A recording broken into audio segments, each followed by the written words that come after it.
بسم الله الرحمن الرحيم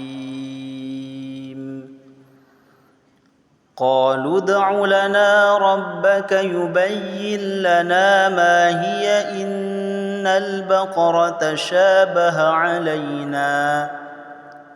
وإنا إن شاء الله لمهتدون قال إنه يقول إنها بقرة لا ذلول تثير الأرض ولا تسقي الحرث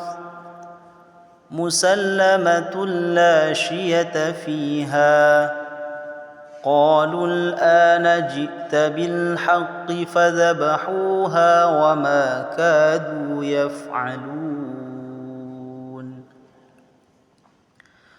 وإذ قتلتم نفسا فادارأتم فيها والله مخرج ما كنتم تكتمون فقلنا اضربوه ببعضها